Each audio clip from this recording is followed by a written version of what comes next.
The question tore through the frozen air like the bullet itself. Who fired that shot? Master Chief Colton Brannigan stood motionless on the Arizona ridge, his breath forming clouds in the November darkness. His mind refused to process what his eyes had just witnessed. Around him, 8 Navy SEALs dropped behind cover weapons, trained on Shadow's radios, crackling with confused chatter. Because somewhere in the vast emptiness of the border canyon, someone had just made an impossible kill. 2,300 meters. Moving target. 18-mile-per-hour crosswind. Darkness broken only by scattered moonlight and the dying glow of burning vehicles below.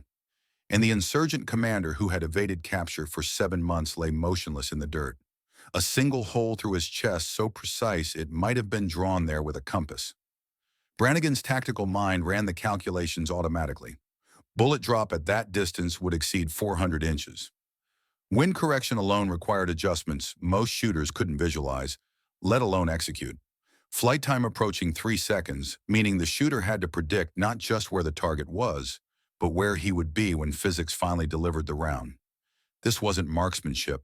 This was mathematics married to instinct, a conversation between earth and sky that only a handful of people on the planet could conduct. And Brannigan knew exactly who had just spoken that language. He turned slowly, ignoring the chaos around him. His eyes tracked upward to the destroyed watchtower on the far ridge. The structure had been abandoned for months, half collapsed from artillery fire deemed too unstable for any tactical use. But there, silhouetted against the starfield, a figure stood perfectly still, not crouched behind cover, not scrambling for a new position, simply standing, rifle lowered, calm as someone waiting for a bus. The wind shifted, carrying dust across the ridge. In that moment, the moonlight caught the edge of a profile Brannigan had last seen 14 weeks ago. His voice came out as barely a whisper. "It's Voss." The words didn't make sense even as he spoke them.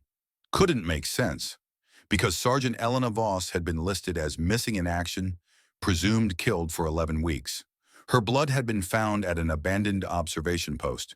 Her rifle case had been discovered empty. Command had written the report, filed the paperwork, prepared the notifications. The dead didn't come back. They especially didn't come back by making shots that belonged in record books, not battlefields. Yet there she stood, motionless as a statue. And Brannigan felt something cold slide down his spine that had nothing to do with the November temperature. Because he recognized that stillness, had seen it before in the brief 2 weeks she'd been at Fort Weston, before Operation Scorpion had taken her from them. The stillness of someone who had stopped trying to prove anything to anyone. Behind him, Sergeant Reed Calhoun's voice crackled over the radio. "Chief, we've got no sniper deployed at that range. Closest overwatch is OP Delta, 1,500 meters northeast." This shot came from... "I know where it came from." Brannigan interrupted, his eyes never leaving the distant figure. "Secure the area. I'm moving to that tower." "Chief, that structure's condemned." Engineering said, "Now, Sergeant." The edge in Brannigan's voice killed any further discussion. He started moving. Boots finding purchase on loose shale. His breath controlled despite the adrenaline singing through his veins. Around him, the team began the methodical work of clearing the ambush site, checking bodies, securing weapons. But Brannigan barely registered their movements.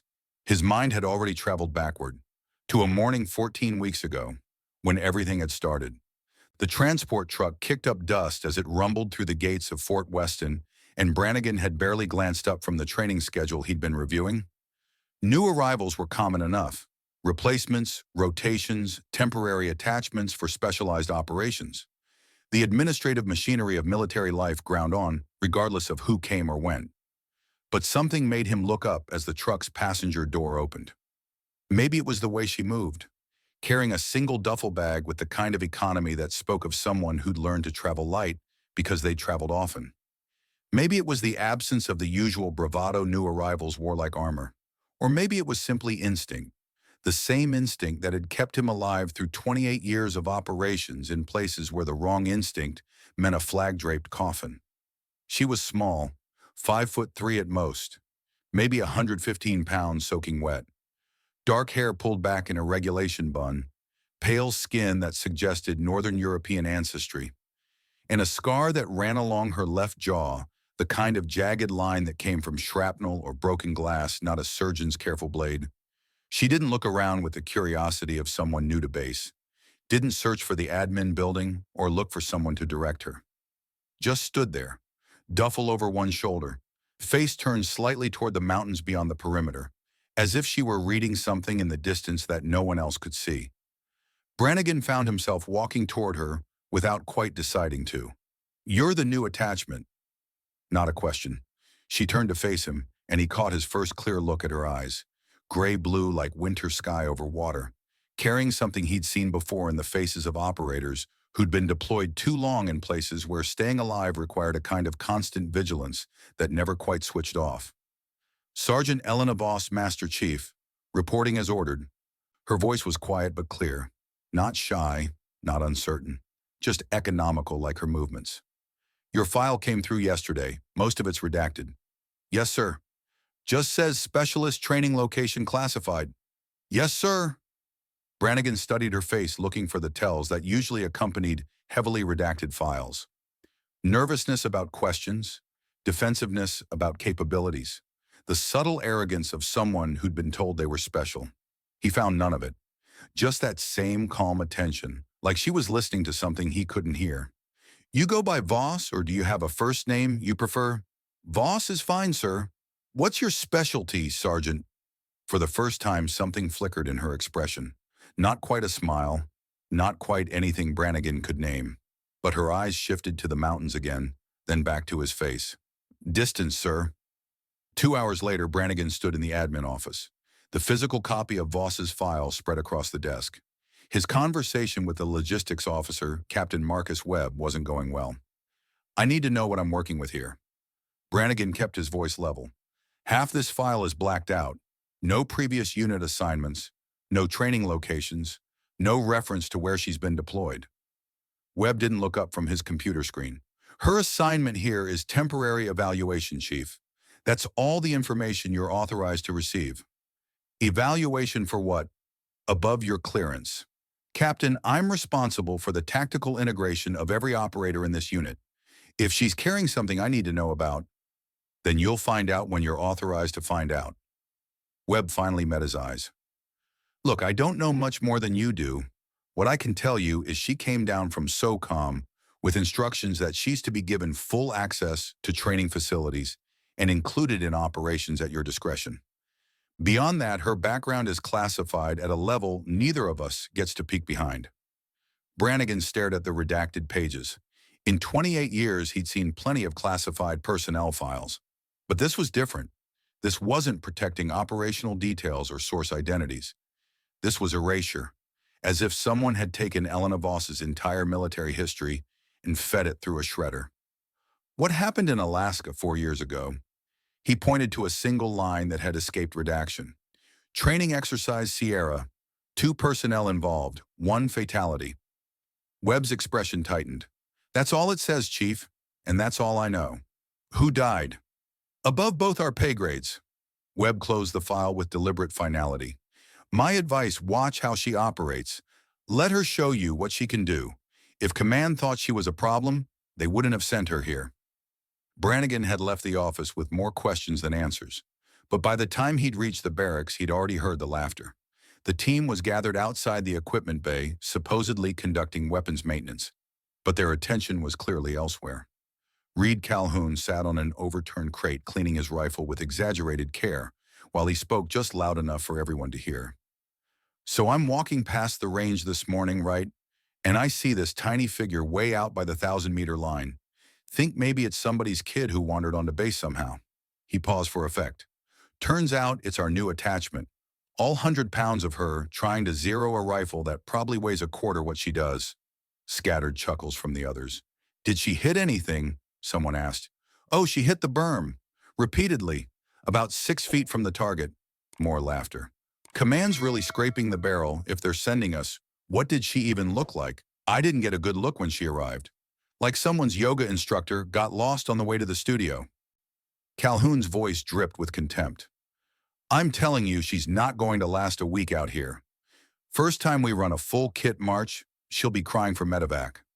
"Anyone talked to her yet?"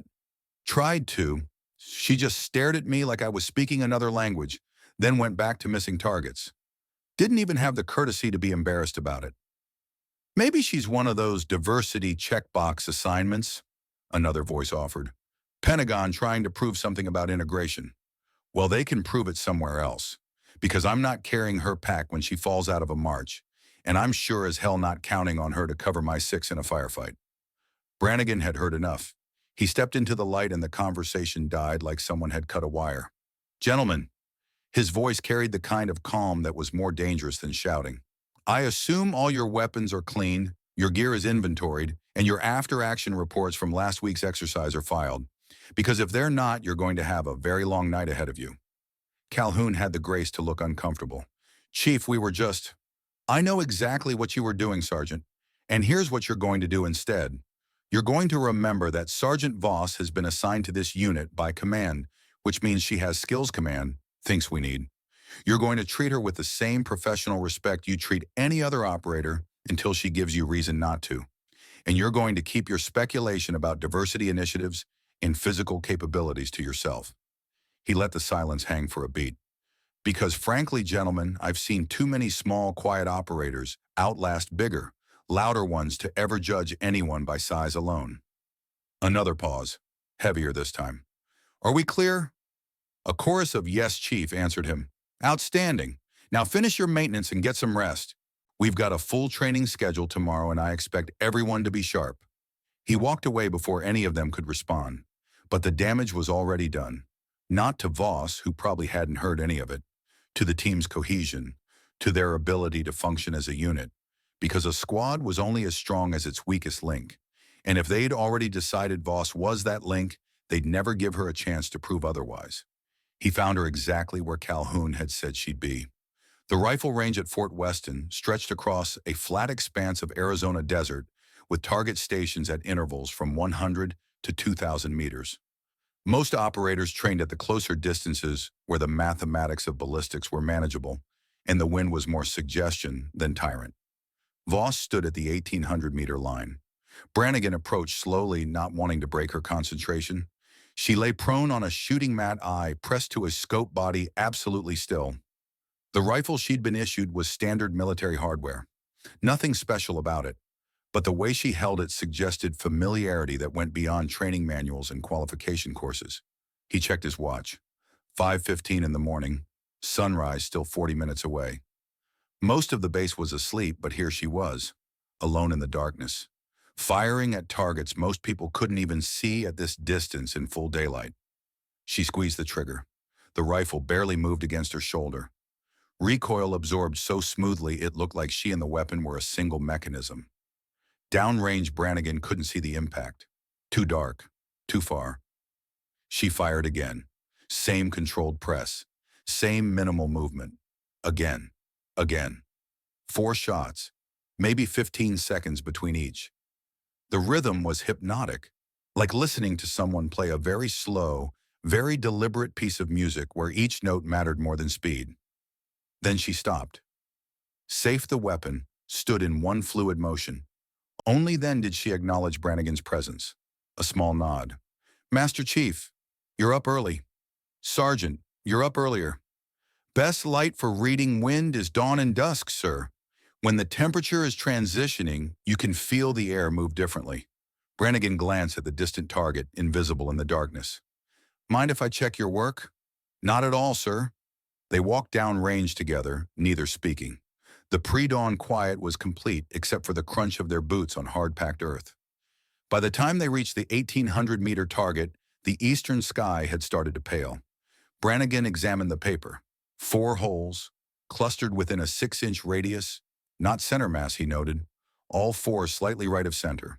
Maybe 3 inches. Wind pushed you a bit, he observed. Yes, sir. I was correcting my read. First shot told me I'd underestimated the crosswind by about half a minute of angle, adjusted on the subsequent rounds. Brannigan looked from the target back to the distant firing line, then up at the sky where the first hint of dawn was breaking. The wind that had been calm a moment ago now stirred against his face, coming from the east, with just enough force to matter. You felt the wind changing before it changed, he said slowly. Temperature dropping as the sun rises, sir. Cold air moves differently than warm. You can feel it under your ribs if you pay attention, like a pressure change. She said it matter-of-factly, the way someone might mention they could tell time by looking at the sun.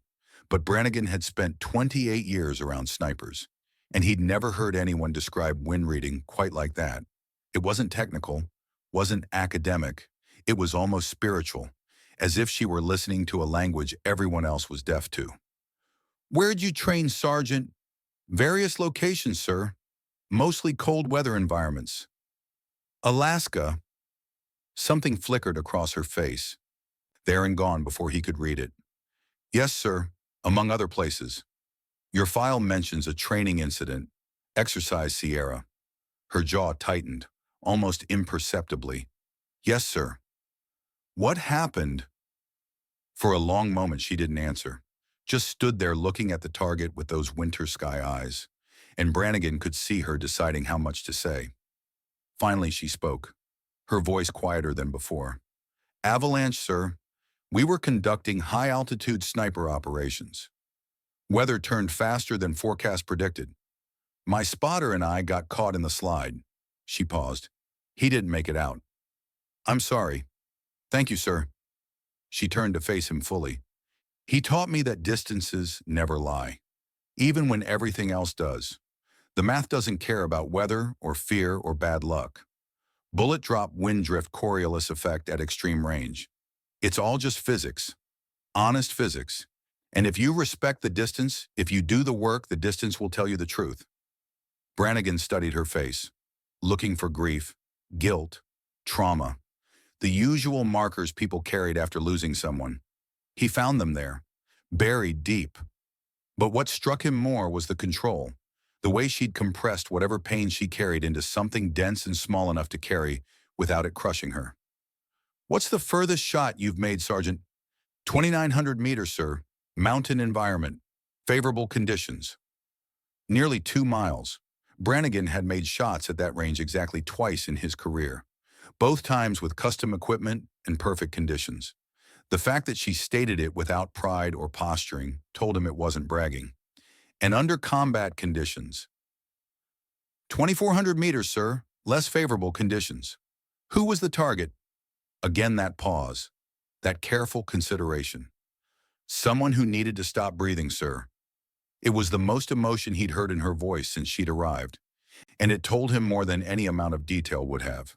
She wasn't just trained, she was experienced, battle-tested, and whatever was redacted in her file, it involved operations at distances where most people couldn't even see targets, let alone engage them.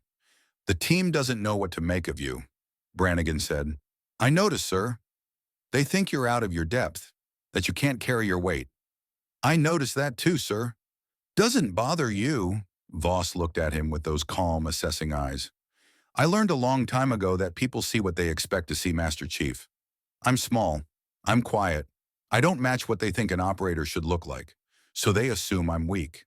She turned back toward the distant firing line. "But distances never lie. When the shooting starts, the math doesn't care what they think. It only cares whether I can do the work." "And can you?" "Yes, sir. I can do the work." They walked back toward the firing line in silence. By the time they arrived, full dawn had broken across the desert, painting the mountains in shades of gold and red. Voss began breaking down her rifle with the same economical movements she used for everything, each action precise and necessary. "Sergeant Juror," Brannigan said as she packed her gear, "when we get operational tasking, you'll be assigned to overwatch positions. Long-distance coverage." "Yes, sir. That's what I'm here for." "The team's going to question it. They'll say you're scared to fight up close." For the first time, something that might have been a smile touched the corner of her mouth. "Let them, sir. It won't make your life easier." "Easier isn't what I signed up for, Master Chief. I signed up to do the work no one else can do. If that means spending missions alone on a ridge somewhere, while everyone else gets the glory, that's fine." She shouldered her pack. "The distance is all the company I need." She started walking toward the barracks, leaving Brannigan standing alone on the firing line as the sun climbed higher. And in that moment, watching her silhouette move through the morning light, small and solitary, and utterly self-contained, Colton Brannigan made 2 decisions. First, he was going to do everything in his power to integrate her into the team, to make them see past their prejudices and recognize the asset they'd been given. And second, he was going to keep a very close eye on Sergeant Elena Voss, because something about her stillness, her competence, her absolute comfort with solitude suggested someone who'd learned to survive alone, because survival together was no longer an option. The next 2 weeks were a study in contrast. The team operated with the kind of practiced efficiency that came from years together. They finished each other's sentences, anticipated each other's movements, communicated in the shorthand of shared experience. They were loud in the barracks, competitive during training, and utterly in sync during tactical exercises. And through it all, Elena Voss remained on the periphery. Not excluded exactly, just separate, occupying the same space but somehow never quite part of it. She ate meals alone, usually early or late when the mess hall was empty. She trained on her own schedule, always before dawn or after dark. She spoke when spoken to, answered questions with minimal words, and never volunteered information about herself. Brannigan watched Reed Calhoun try to engage her once, offering to spot for her during a training session. She thanked him politely and declined. Another time, one of the newer operators asked about her background, where she'd deployed before. She'd given him a small smile and said, "Various places," in a tone that made clear the conversation was over. They didn't know what to do with her, couldn't categorize her. She didn't fit any of the usual templates. Not the eager rookie, not the hardened veteran with war stories, not the competent professional looking to bond with the team. She was simply there, doing her work with a quiet intensity that somehow made her presence feel like absence. But Brannigan noticed things the others didn't. He noticed that she never missed a briefing, and when she did speak up, her observations were always tactical and usually correct. He noticed that she spent her free time studying topographical maps of the border region, memorizing terrain features and elevation changes. He noticed the calluses on her trigger finger, the slight asymmetry of her shoulder muscles, the kind of development that came from thousands of hours in prone position. And he noticed that she was never startled, not when doors slammed, not when vehicles backfired, not when training exercises erupted with simulated gunfire. She simply turned her head, assessed the situation with those winter sky eyes, and went back to whatever she'd been doing. That was what finally convinced him. She wasn't just trained, she was seasoned, carved from experience that no file could capture no matter how complete. The question was, seasoned by what, and why was it all so carefully hidden? Operation Scorpion came down from command with less than 48 hours' notice. Intelligence had located a weapons cache in the Border Canyon system approximately 40 miles west of Fort Weston. The cache was believed to supply insurgent cells operating in the southwestern United States. Domestic terrorists with military training and connections to larger networks. The mission was straightforward: infiltrate, confirm, eliminate the cache before it could be distributed. Brannigan assembled the team in the briefing room, spreading maps across the table. The canyon was a maze of rock formations and dried riverbeds. Perfect terrain for ambush. Terrible terrain for extraction if things went wrong. 8-man team, he began, will insert here at grid reference 663. Move through the canyon network to the suspected cache location here. Intelligence estimates minimal resistance, but we plan for worst case. 3-hour operation window. Extraction at the same coordinates. He paused. Questions? Calhoun raised his hand. Overwatch. Good question. Brannigan looked up. Voss, you'll take OP Sierra, here on the ridgeline, 3,200 meters from the primary objective. You'll have line of sight on the entire approach and the cache location itself. The room went quiet. Brannigan could feel the unspoken question hanging in the air. Why put their newest, least proven operator in a critical Overwatch position? Voss spoke before anyone else could. What's the wind forecast for that elevation, sir? Brannigan checked his notes. Variable, somewhere between 12 and 18 miles per hour, northeast to southwest. And backup extraction points. 3 alternates, here, here, and here. He indicated positions on the map. If primary extraction is compromised, we move to the nearest alternate. Understood, sir. She leaned forward, studying the topography. Request permission to insert 6 hours early.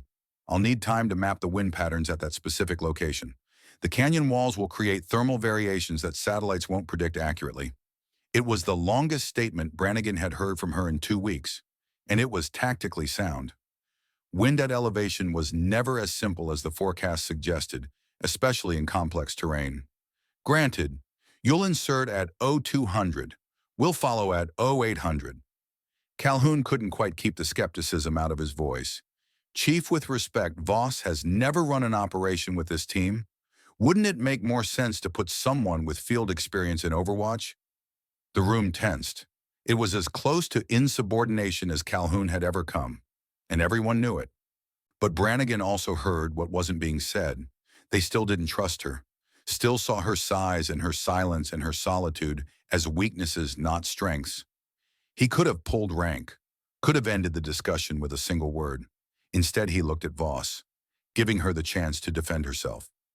She met his eyes, and for a moment something passed between them, an understanding maybe, an acknowledgement that this was the test.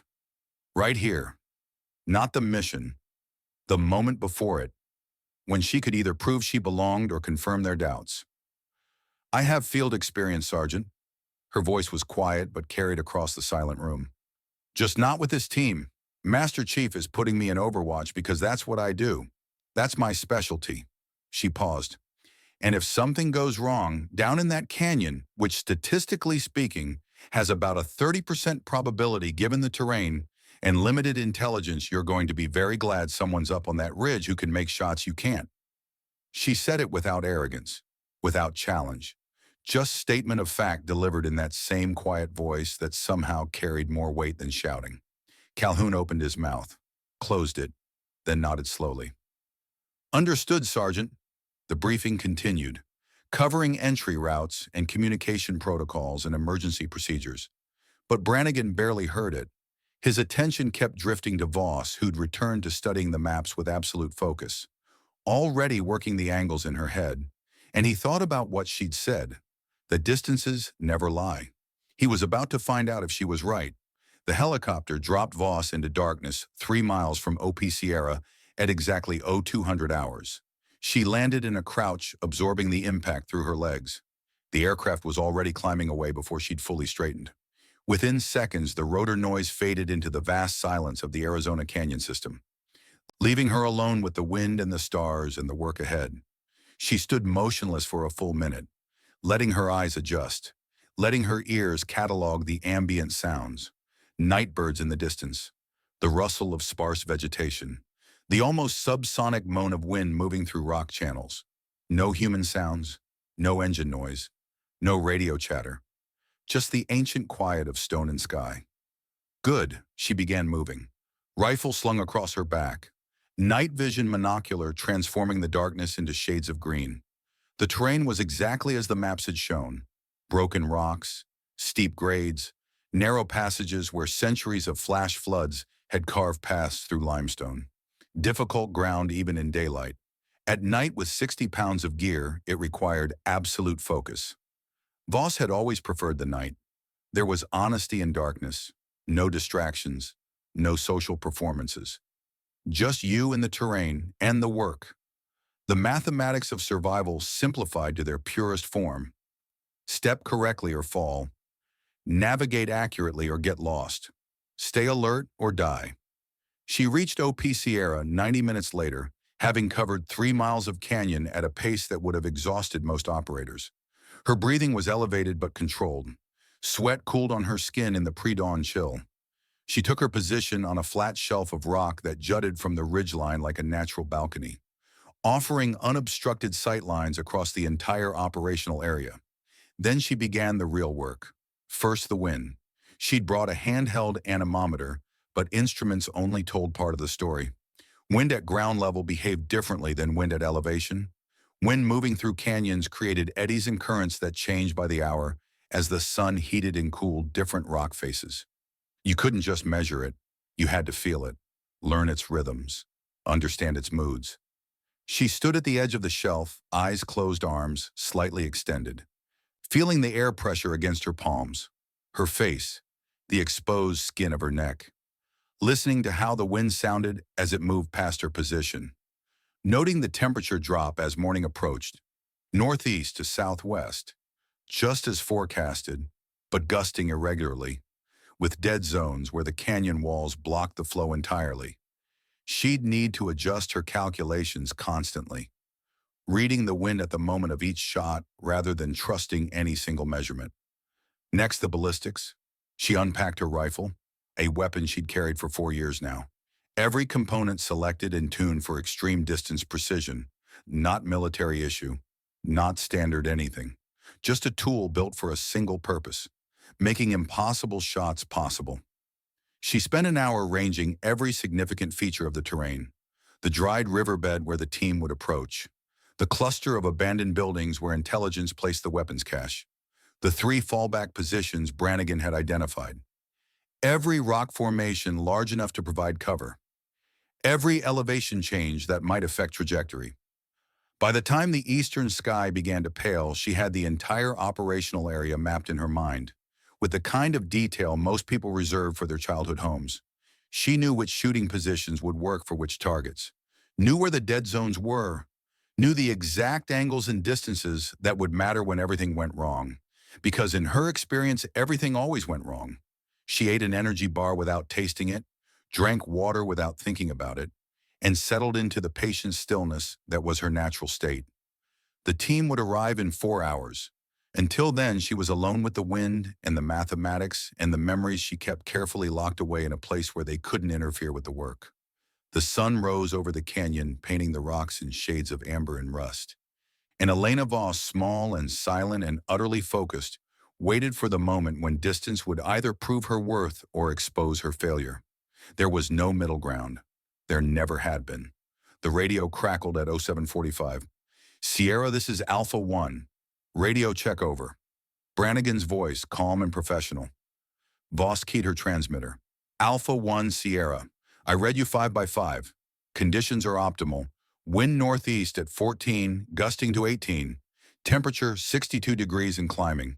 I have clear sight lines on primary objective and all approach routes." "Copy, Sierra. We're 15 minutes from insert. Anything we should know?" Voss scanned the terrain below through her scope. Nothing moved except wind-blown dust and a single hawk riding thermals a mile away. But something felt off. Not wrong exactly, just not quite right. The canyon was too quiet. Birds should have been more active at this hour. The wind should have been carrying more dust. Small things, intuitive things. The kind of warnings that came from spending too much time in places where inattention meant death. "Alpha 1 Sierra. Recommend heightened alert. Environment feels staged." A pause, then Brannigan's voice thoughtful. "Explain." "No specific indicator, sir. Just instinct. The quiet doesn't feel natural." Another pause. She could almost hear him weighing her warning. Untested operator with gut feeling versus intelligence assessment that showed minimal threat. "Copy, Sierra. We'll proceed with caution. Good eye." Voss relaxed slightly. He'd listened. He'd taken her seriously despite having no concrete evidence to offer. That was rare enough to be noteworthy. She watched through her scope as the team appeared at the canyon entrance. 8 dark figures moving in tactical formation. They looked professional, competent, exactly like what they were. Experienced operators executing a routine mission. Calhoun on point, Brannigan in the middle coordinating. The others spread in proper intervals. Weapons ready, heads on swivels. They entered the canyon network, disappearing behind rock formations, reappearing in open ground, steadily closing on the suspected cache location. Voss tracked them through her scope, calculating distances, preparing firing solutions for positions they hadn't reached yet. 2,000 meters, 2,100, 2,200. The team reached the cluster of abandoned buildings, began their methodical search, clearing each structure, looking for the weapons cache that intelligence promised would be there. Voss's scope swept the surrounding terrain in expanding circles.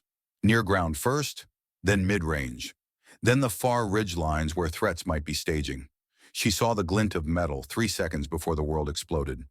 Alpha 1 contact left 270 degrees, 800 meters, multiple hostiles. But her warning was already lost in the thunder of detonations. The IEDs went off in sequence, carefully placed along the team's entry route, cutting off their retreat. Simultaneously, muzzle flashes erupted from positions Voss hadn't seen, because they'd been so perfectly concealed. Fighting positions dug into the rock itself, covered with camouflage netting that matched the terrain exactly. It wasn't an ambush. It was a kill box, designed specifically to trap operators in a confined space with no cover and no escape routes. Textbook execution, military precision. The team scattered, seeking what limited cover existed. Return fire erupted, controlled bursts. Professional despite the chaos, but they were pinned, outnumbered, taking fire from three sides with explosives blocking their extraction route. Voss's mind went very cold and very clear. She identified targets through her scope with mechanical efficiency. 7 hostiles visible, no 8, no 9. More emerging from concealed positions, moving to flank the team's defensive perimeter, all armed with military-grade weapons, all demonstrating tactical competence that suggested professional training. This wasn't a weapons cache guard force. This was a prepared defensive position, waiting for exactly this kind of raid. Her finger found the trigger. First shot, 2,200 meters. Hostile moving to flank Calhoun's position. Wind correction, 4 minutes of angle right. Bullet drop 412 inches. Squeeze. The rifle spoke. 3 seconds later, the hostile dropped. She worked the bolt. Found the next target. Second shot. 2,300 meters. Hostile with RPG preparing to fire at the team's main defensive position. Wind gusting to 19 now. Adjust. Squeeze. The RPG operator fell backward. The weapon clattering unfired onto rocks. Third shot. Fourth shot. Fifth shot. Voss fell into the rhythm she'd learned 4 years ago. The rhythm her spotter had taught her before the avalanche took him. Breathe. Acquire. Calculate. Adjust. Squeeze. Work the bolt. Repeat. Each shot a separate problem to solve. Each solution requiring absolute precision. Because at these distances, close wasn't good enough. The radio exploded with chatter. Voices overlapping. Calling targets. Requesting support, managing casualties. Through it all, Brannigan's voice stayed calm, directing fire, maintaining discipline despite the chaos. Sierra Alpha 1, whatever you're doing, keep doing it. You're buying us time. She didn't respond, couldn't spare the attention, just kept shooting, methodical as a metronome. Each round eliminating a threat the team couldn't even see from their position. Sixth shot. Hostile trying to circle behind their perimeter. 2,400 meters. Extreme distance even for her. Wind quartering now. Temperature rising. Air density decreasing. Factor it all in. Squeeze. Miss. The bullet impacted rock 2 feet right of target. Voss didn't curse. Didn't feel frustration. Just worked the bolt. Adjusted her calculation. Fired again. The hostile fell. 7th shot. 8th. 9th. But even as she worked, even as she cleared threats with mechanical efficiency, part of her mind was tracking something worse. The ambush was too sophisticated, too well planned. This level of tactical competence suggested someone with military training was leading the insurgent force. Someone who understood how American units operated. Someone who'd anticipated exactly this kind of response. And if they'd anticipated the response, they'd anticipated Overwatch. She rolled left half a second before the bullet struck where her head had been. Rock fragments sprayed from the impact point. Voss kept rolling, finding cover behind a boulder. Her mind racing. Counter-sniper. Had to be. Somewhere on the opposite ridgeline. At least 2,500 meters out. She'd been so focused on protecting the team, she'd forgotten the first rule of sniper operations. Someone's always hunting the hunter. Her radio crackled. Sierra Alpha 1. We heard that impact. What's your status? Sierra's taking fire. Counter sniper approximate position 285 degrees from my location. I'm relocating. Can you continue to provide support? Voss was already moving, staying low, using terrain to mask her position.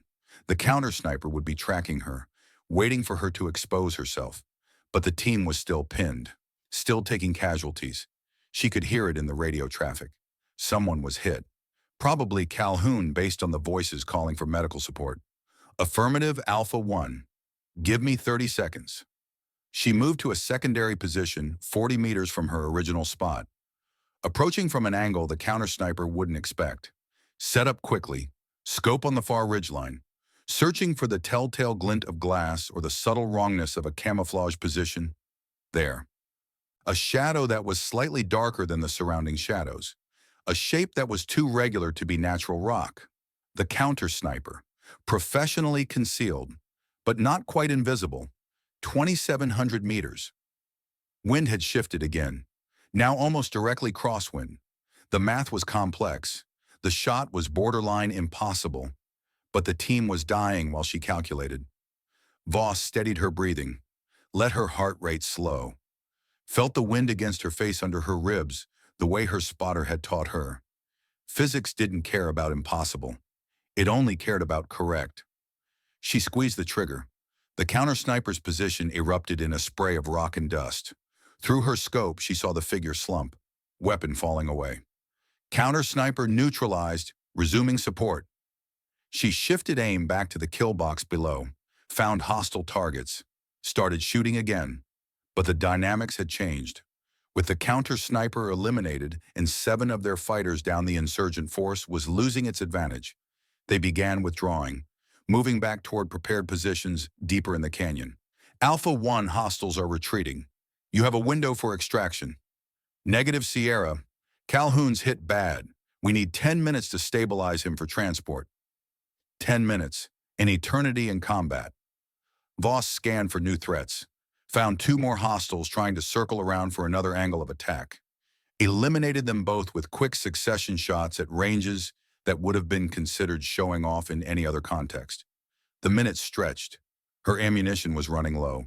She'd brought 20 rounds, had expended 17. 3 left. Had to make them count. Movement on the far ridge caught her attention. Not hostiles. Something else. A single figure moving with purpose toward a position that would give perfect overwatch of the team's extraction route. Voss felt ice slide down her spine. The counter-sniper hadn't been alone. There was a second one, better positioned, more patient, waiting for exactly this moment when the team would be most vulnerable during extraction. She ranged the target, 2,900 meters, the absolute limit of her rifle's effective range. Wind was unpredictable at that distance. Temperature variations would affect the bullet's trajectory in ways she couldn't precisely calculate. The target was moving. Every variable was wrong, but if she didn't take the shot, Brannigan's team wouldn't make it out. Alpha 1's second counter-sniper positioning on your extraction route, approximately 3,000 meters from your position. I'm engaging. Sierra, that's outside your effective range. I'm aware, sir. She settled into position. Every lesson from 4 years of training and operations compressing into this single moment. Her spotter's voice in her memory. Trust the math. Trust the wind. Trust yourself. The target stopped, settling into position. Now or never. Voss squeezed the trigger. The recoil pushed against her shoulder. The bullet climbed into the morning sky, arcing over nearly 2 miles of broken canyon terrain, dropping, fighting wind resistance, losing velocity, following the immutable laws of ballistics toward a target so distant it was barely visible even through her scope. 3.4 seconds of flight time. She watched through the scope, not breathing. The second counter-sniper jerked backward, rifle falling from the ridge. Impossible shot, but physics didn't care about impossible. Second counter-sniper neutralized. Your extraction route is clear. Brannigan's voice came back. And for the first time since the ambush started, she heard something other than tactical calm. Something that might have been awe. Sierra, that was outstanding work, Sergeant. We're moving now. Voss watched through her scope as the team began their extraction, carrying Calhoun between them, moving as fast as the terrain allowed. She provided cover, scanning for threats. But the hostiles had completely withdrawn. The fight was over. She should have felt relief. Should have felt satisfaction at a mission completed successfully despite overwhelming odds. Instead, she felt the familiar hollow certainty that came after every operation, the knowledge that she'd done her job perfectly, saved lives, proven her worth in the most concrete way possible. And it still wouldn't be enough, because when they debriefed, when they analyzed what happened, they'd see that she'd made the team's survival possible. But they'd also see how she'd done it, alone, at distance, invisible, not part of the team, not really. just a tool they'd use without understanding. The helicopter came for extraction at 1300 hours. By then, Voss had policed her brass, packed her gear, and erased any evidence she'd been at OP Sierra. She made the 3-mile hike to the extraction point in just over an hour. Arriving as the team was loading Calhoun into the bird, Brannigan saw her approaching and moved to meet her. "Sergeant Voss, that was extraordinary shooting. You saved us down there." "Just doing my job, sir." That was considerably more than just a job. 17 confirmed kills at ranges most snipers couldn't even attempt. And that last shot, he shook his head. 2,900 meters, moving target. I've never seen anything like it. Voss looked past him to where the rest of the team was gathered around Calhoun, checking his wounds, keeping him stable. None of them were looking at her. None of them had acknowledged her arrival. "How's Sergeant Calhoun, sir? He'll live, through and through in the shoulder. Lot of blood loss, but the medics say he'll make a full recovery." Brannigan's expression softened. "He knows you saved his life. They all do." "Good. Is there anything else, sir?" "We're heading back to base for debrief. Get some rest first. You've earned it." "Thank you, sir." She moved toward the helicopter, found a seat away from the others.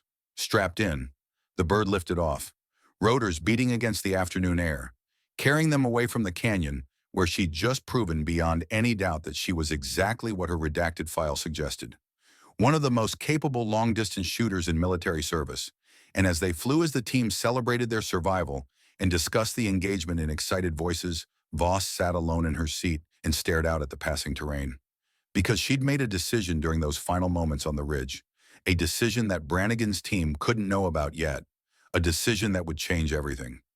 She wasn't going back to Fort Weston, not really.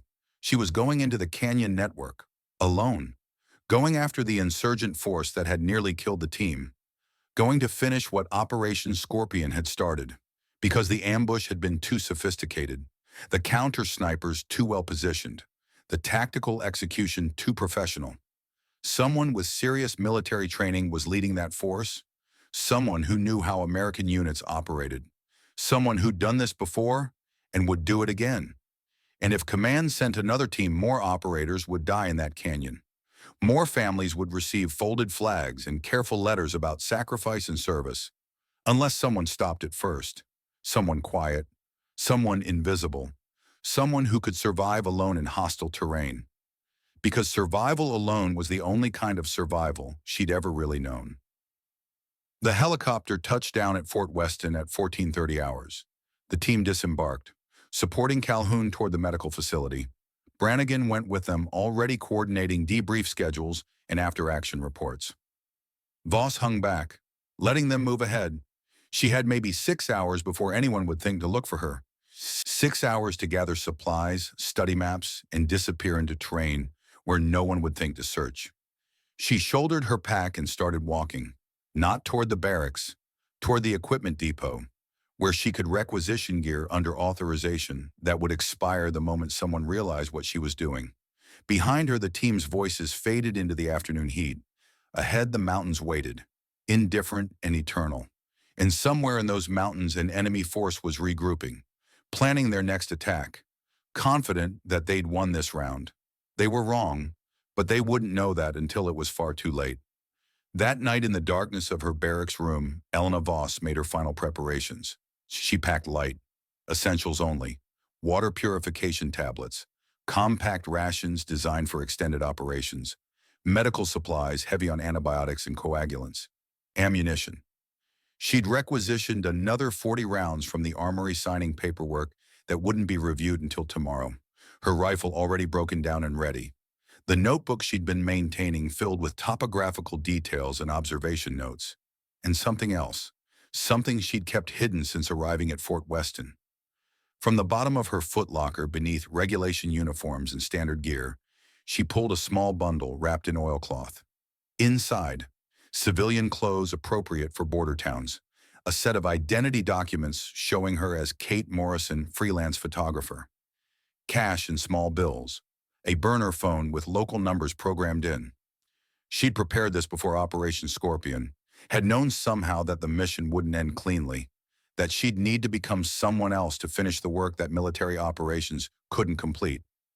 Her reflection in the small mirror showed someone the team would recognize. Sergeant Elena Voss, small and quiet and unthreatening. She studied that face for a moment, memorizing it, because she wouldn't be seeing it again for a very long time. Then she changed. The transformation was physical and mental.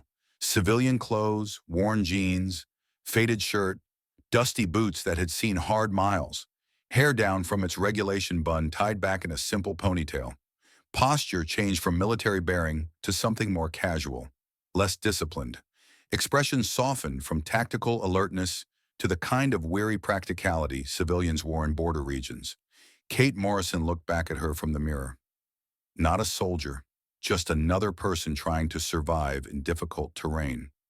She left her military ID on the bunk, left her phone, left everything that could track or trace her, kept only what Kate Morrison would carry: a photographer who knew the canyons, who moved between towns and trails, who was invisible because she was exactly what people expected to see. The base perimeter was easier to breach than most operators realized. Voss had studied it during her 2 weeks at Fort Weston, noting patrol patterns and camera blind spots, out of habit more than planning. Now that preparation paid off. She moved during shift change, when attention was divided and protocols were slightly relaxed. Found a section of fence where maintenance had created a temporary gap. Slipped through like smoke. The desert swallowed her within minutes. She walked for 3 hours, putting distance between herself and Fort Weston before allowing herself to stop and think. By then the sun had long set. Stars blazed overhead, painting the mountains in shades of silver and shadow. She found a sheltered position in a cluster of rocks. Finally pulled out the encrypted drive she'd removed from OP Sierra. Intelligence hadn't mentioned it in the briefing, hadn't known it existed. But Voss had spotted it during the chaos of the ambush. A small data cache hidden in a crevice near the weapons cache location. Weatherproofed and carefully concealed. She'd retrieved it while everyone else was focused on survival. Had tucked it into her vest without mentioning it on the radio, because she'd known even then that this operation went deeper than a simple weapons cache raid. Now she accessed the drive using a portable reader she'd brought specifically for this purpose. What she found made her blood run cold. Detailed plans for coordinated attacks across the southwestern United States.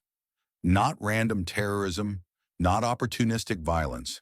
Systematic military-style operations targeting soft civilian locations, schools, hospitals, shopping centers during holiday rush. Estimates projected over 800 casualties if executed as planned. The operation had a name, Red Horizon, and it had a timeline. 72 hours from a date, 11 weeks in the future, which meant she had time. Time to infiltrate. Time to gather intelligence. Time to find whoever was coordinating this network and stop them before 800 innocent people died. The files included communications logs, supply manifests, photographs of participants, and one name that appeared repeatedly in command communications. The Spectre. No real name, no photograph, just a designation for whoever was coordinating the entire network. Voss studied the data for 2 hours, memorizing details, tracking patterns. The Spectre was careful, professional, never appeared in person in any images, never used direct communication channels. Everything routed through intermediaries and encrypted relays. But there was something else in those communications, something that chilled her more than the casualty estimates. The tactical language, the operational planning, the way targets were selected and approaches calculated. This wasn't foreign terrorism. This was someone who trained with American Special Operations, someone who knew exactly how military units thought and moved and responded. The Spectre wasn't just leading a terrorist network. The Spectre was a traitor. Elena Voss secured the drive, shouldered her pack, and started moving again. The night was cool and clear, stars so bright they cast shadows. Good conditions for navigation. She had 30 miles to cover through hostile terrain, and she needed to do it without being seen by either the insurgent forces or American units that might be searching the area.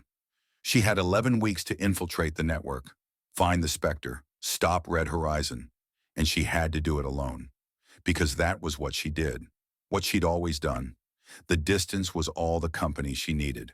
3 days later, a patrol found blood at an abandoned observation post 15 miles from Fort Weston. The blood matched Sergeant Elena Voss's DNA. Her rifle case was discovered empty nearby. Signs of a struggle in the surrounding area. Command initiated search protocols, but the canyon system was vast, the terrain unforgiving, and there was no body to recover. After 72 hours, the search was called off. After 1 week, the paperwork was filed. Status missing in action. Presumed killed. Master Chief Colton Brannigan stood in his office staring at the notification form, remembering a small, quiet woman who could read wind-like poetry and make shots that belonged in legends. He thought about what she'd said that morning on the rifle range, that distances never lie. He hoped wherever she was that the distance had finally told her something worth hearing. But Elena Voss wasn't dead. She was becoming someone else.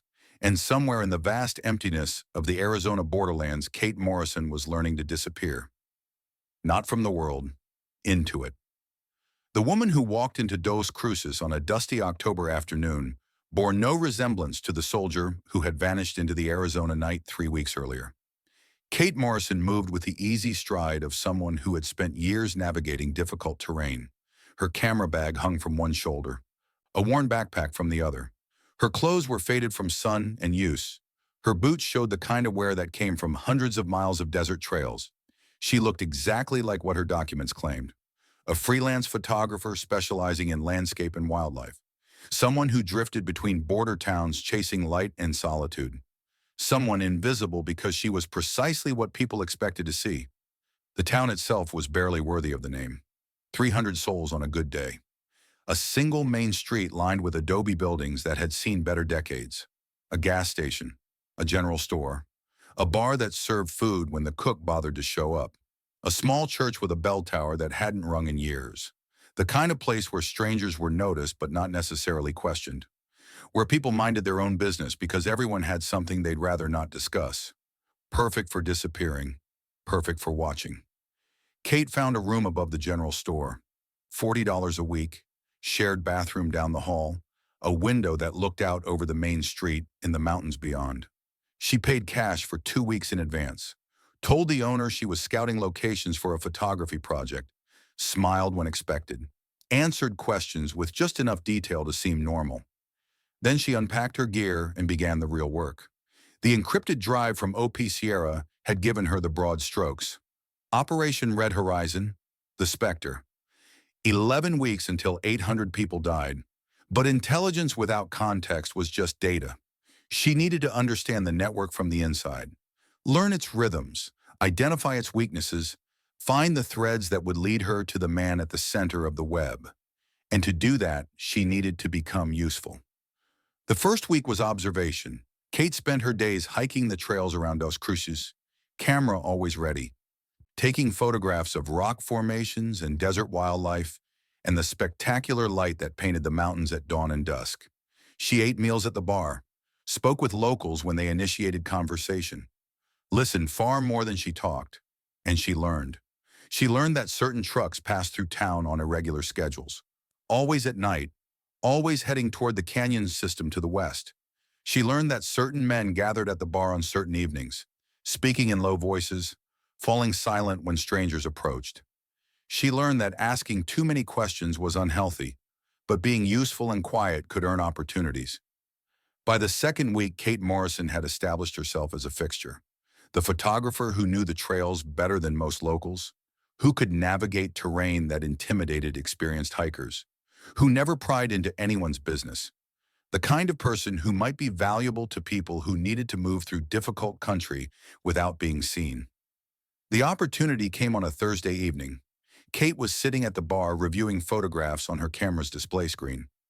A man she'd seen before slid onto the stool beside her, mid-40s, hard eyes, the kind of stillness that came from military training or prison time, maybe both. "You're the photographer." It wasn't a question. "That's right. Heard you know the canyons pretty well." "Well enough." He studied her face, looking for something. Kate kept her expression neutral, mildly curious. Nothing more. "Some friends of mine need someone who can guide them through the western passes. Tonight, Good money for a few hours' work. Kate appeared to consider this. Not too eager, not too hesitant. How good? 500. Cash. More than a week's rent for a few hours of walking? The kind of offer that would make sense to Kate Morrison. The kind of offer that someone trying to establish themselves in a border town couldn't afford to refuse. What are they carrying? The man's expression hardened slightly. Does it matter? Kate held his gaze for a long moment, then shrugged. Not to me. Just need to know how fast we can move. Heavy loads mean slower pace. The tension in his shoulders eased fractionally. Supplies. Nothing you need to worry about. When do we leave at midnight? Meet at the old gas station on the edge of town. Kate nodded, returned to her photographs. The man left without another word. And just like that, she was inside. The first supply run was a test. Kate understood that. They were evaluating her, watching for signs of nervousness or deception, ready to eliminate her at the first indication she was anything other than what she claimed. She gave them nothing to see. She led them through the canyon network with the confidence of someone who had walked these trails 100 times, navigated by starlight, found paths through terrain that would have defeated most guides, delivered them to their destination 2 hours ahead of schedule. And she watched, counted the supplies, noted the weapons, memorized the faces of the men who received the delivery, filed every detail away in the mental database she was building. They paid her in cash, told her they might have more work, dropped her back at the edge of Dos Cruces as dawn broke over the mountains. Kate walked back to her room, locked the door, and began transcribing everything into the coded notebook only she could read. The second run came a week later, then a third. Each time she gathered more intelligence. Each time she pushed a little deeper into the network's structure. By the fourth week, she had mapped their supply routes, identified 3 safe houses in the canyon system, learned the names and faces of a dozen operatives, understood how materials and personnel moved through the border region, and she had begun to hear whispers about the Spectre. Never a name, never a description, just references to someone who coordinated everything from a distance, who planned operations with military precision, who had built this network from nothing into something capable of executing Red Horizon. The more she learned, the more certain she became. The Spectre wasn't just someone with military training. The Spectre was someone who had trained American Special Operations Forces, someone who knew exactly how military units thought because he had spent decades teaching them to think that way. The Spectre was a ghost from inside the system, and he was planning to turn everything he'd learned against the country he'd once served. Week 6 brought Elena deeper into the network than she had anticipated. Her reliability had earned trust, not complete trust. These people didn't grant that to anyone, but enough trust to be included in conversations she wasn't supposed to hear. She sat in the back of a meeting held in an abandoned building 12 miles from Dos Cruces, present as Kate the guide, useful but unimportant, the kind of person men discussed plans in front of because they'd already forgotten she was there. What she heard confirmed her worst fears. Red Horizon wasn't a single attack. It was 12 simultaneous strikes across the southwestern United States. Schools, hospitals, shopping centers, a veterans parade in Phoenix, a holiday festival in Tucson, targets chosen specifically for maximum civilian casualties and psychological impact. The planning was meticulous. Entry routes, exit strategies, timing coordinated to overwhelm emergency response, media manipulation strategies designed to maximize terror and confusion. This wasn't terrorism as most people understood it. This was warfare, conducted by someone who had spent a career learning how to wage it. And at the center of every plan referenced but never present was the Spectre. Elena listened, memorized, kept her face blank as men discussed the deaths of children with the same casual efficiency they might use to plan a construction project. Later, alone in her room, she transferred everything to her notebook, hands steady despite the rage burning in her chest. 800 casualties. The estimate from the encrypted drive had been conservative. If Red Horizon succeeded, the death toll could reach 1,200, maybe more, and she had 5 weeks to stop it. Week 7 brought a complication Elena hadn't anticipated. The Thornton family lived on a small ranch 3 miles outside Dos Cruces. Bill Thornton ran cattle on land his grandfather had homesteaded. Sarah taught at the elementary school in a town 20 miles away. Their children, Emma and Luke, were 11 and 8. Kate Morrison met them at the general store. Sarah had dropped a bag of groceries. Kate helped her pick them up. A small kindness that led to conversation. That led to an invitation to dinner. Elena knew she should refuse. Every contact outside the network was a risk. Every relationship a potential vulnerability. But Kate Morrison would accept. Kate Morrison was lonely. Kate Morrison craved the normalcy of a family dinner after weeks of isolation and darkness. So Elena accepted and found herself sitting at a wooden table in a warm kitchen, eating pot roast and listening to children argue about homework. For 2 hours, she wasn't a soldier, wasn't an infiltrator, wasn't carrying the weight of 800 lives on her shoulders. She was just Kate, having dinner with nice people who had shown her kindness. The Thorntons made it a regular thing. Sunday dinners, sometimes Saturday lunch. Sarah seemed to sense that Kate needed connection even if she couldn't explain why. Elena told herself it was cover, a normal social relationship that reinforced her identity as a photographer passing through. But she knew the truth. She needed those dinners, needed to remember what she was fighting for, needed to see the faces of innocent people who would die if she failed, the faces of people like Emma and Luke Thornton. She was playing a dangerous game, and she knew it, but some distances couldn't be measured in meters. Week 9 destroyed everything Elena thought she understood about acceptable losses. It started with a supply run that went wrong. A vehicle broke down in the canyon. The crew had to overnight at a location they weren't supposed to use. By morning, word had spread that the operation might have been observed, and the observer was Bill Thornton. He'd been checking fence lines on the far edge of his property, had seen the truck, seen the men, probably hadn't understood what he was witnessing, but the network didn't take chances. Elena learned about it from the same hard-eyed man who had recruited her for the first supply run. He found her at the bar on a Tuesday evening. "We have a problem. That rancher family outside town, the Thorntons." Elena kept her voice casual. "What about them? They saw something they shouldn't have. The old man was out on his land last night. Wrong place. Wrong time. Did he report it?" "Not yet, but he will. His type always does. Thinks it's his civic duty or some such." The man's eyes were flat, empty of anything resembling mercy. "We need you to guide us to his place tomorrow night. You know the back trails. We'll handle the rest." Elena felt ice crystallize in her veins. Handle it how? Does it matter? The same question he'd asked her 8 weeks ago, and she'd given the same answer then. But everything was different now, because she knew these people, had sat at their table, had watched their children laugh, had felt something close to peace in their home, and now she was being asked to lead killers to their door. "It's a whole family," she said carefully. "Kids, too. That's going to draw attention. Accidents happen out here all the time. House fires, equipment failures. Tragic but not suspicious." He said it like he was discussing the weather. 4 lives. One of them 11 years old. One of them 8. Just problems to be solved. Elena nodded slowly. "When?" "Tomorrow night, 11. Meet at the usual spot." He left. Kate finished her drink, walked back to her room with measured steps. Then she sat on the bed in the darkness and faced the arithmetic of impossible choices. If she refused, her cover was blown. 8 weeks of infiltration gone, and the Thorntons would die anyway. She'd just be dead alongside them. If she complied, 4 innocent people died by her hand. But Red Horizon could still be stopped. 800 lives saved for the price of 4. Her spotter's voice echoed in her memory.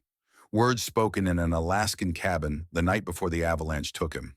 "Sometimes you can't save everyone. Sometimes you can only choose which deaths you can live with." She thought she understood what he meant. She'd been wrong, because there was no calculation that made this acceptable.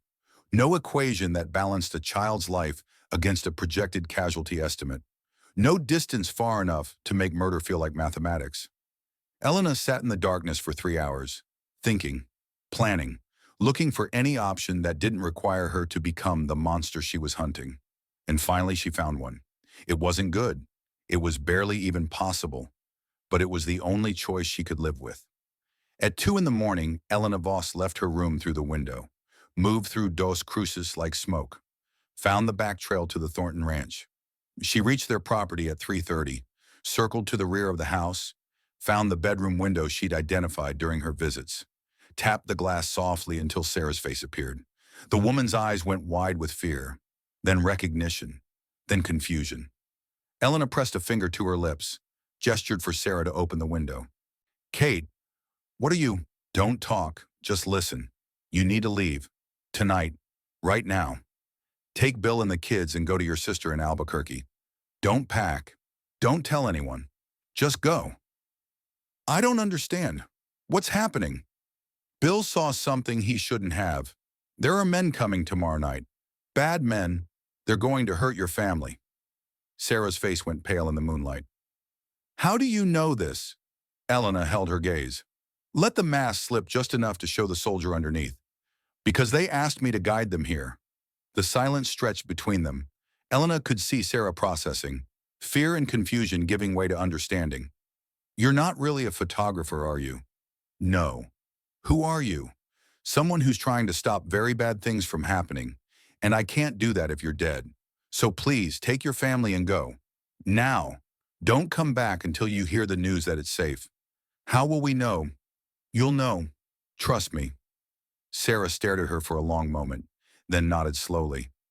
I always knew there was something different about you. The way you watched people. The way you moved. She paused. Thank you for warning us. For being brave enough to risk yourself. Go, please, before it's too late. Elena disappeared back into the darkness, returned to Dos Cruces, was in her bed by 5 looking like she'd never left. The next night she led the kill team to the Thornton Ranch. They found it empty. Clothes still in closets, food still in the refrigerator, vehicles gone. The hard-eyed man was furious, demanded explanations, accused her of warning them. Kate Morrison was bewildered, offended, insisted she'd done exactly as asked. How could she have known they would leave? She'd brought them right to the front door. There was no proof, no evidence, just suspicion. But suspicion was enough to change everything. From that moment forward, Kate Morrison was watched, followed, tested with false information to see if she would pass it along. She didn't, because there was no one to pass it to. But the trust she'd spent 8 weeks building was cracked beyond repair, and time was running out. Week 10 brought clarity through desperation. Elena knew her window was closing. The network's suspicion had isolated her from the planning meetings, reduced her access to routine supply runs and peripheral operations. But she had one advantage they didn't know about. During her weeks of infiltration, she had identified a pattern in the Spectre's communications. References to a primary observation point that appeared in multiple contexts, coordinates that showed up in supply manifests and personnel rotations. Cross-referencing with her topographical knowledge, she had narrowed the location to a specific ridge in the canyon system. High ground with natural defensive positions. Perfect sight lines over the main approach routes. The kind of position a military commander would choose to oversee critical operations. That was where the Spectre would be when Red Horizon launched. That was where she needed to be. But first she needed to confirm the timeline. Week 11. The final week. Elena took a risk she'd been avoiding for 10 weeks. She broke into the network's communication center, a small building on the edge of one of their safe houses, encrypted satellite equipment, code books, operational schedules. She had 20 minutes while the guards made their rounds. 20 minutes to photograph everything she could find. What she found exceeded her worst expectations. Red Horizon was scheduled to launch in 72 hours. 12 teams were already in position at their target locations. The Spectre would coordinate from the primary observation point, beginning at dawn on the day of the attack. And there was one additional piece of intelligence that changed everything. A mission briefing for American forces. Intercepted communications showing that a special operations team would be deployed to the canyon system within 48 hours, attempting to interdict suspected weapons movement. Elena recognized the operation signature, the approach routes, the tactical methodology. It was Brannigan's team. They were walking into a trap. The Spectre knew they were coming, had prepared an ambush even more sophisticated than Operation Scorpion, had positioned counter-snipers in kill zones and explosive devices specifically designed to eliminate American operators. And there was no way to warn them. Elena had no communication with Fort Weston, no way to reach Brannigan, no time to extract and pass intelligence through official channels. If she did nothing, the team would die. More folded flags, more careful letters to grieving families. If she broke cover to warn them, her infiltration was finished. 11 weeks of work destroyed, and Red Horizon would proceed while she was being debriefed. She stood in the darkness outside the communication building, photographed intelligence spread across a folding table, hands steady despite the impossible choice crushing down on her. Her spotter's voice again, the last thing he'd said before they'd started the climb that killed him. Distances never lie, Elena. The math doesn't care about what you want. It only cares about what's true. And sometimes the truth is that you can't save everyone. Sometimes you can only choose. She'd spent 11 weeks choosing mission over comfort, choosing cover over connection, choosing the 800 over the 4. Now she had to choose between her team and her mission, between the people who doubted her and the people who would die if she failed, between being a soldier and being a ghost.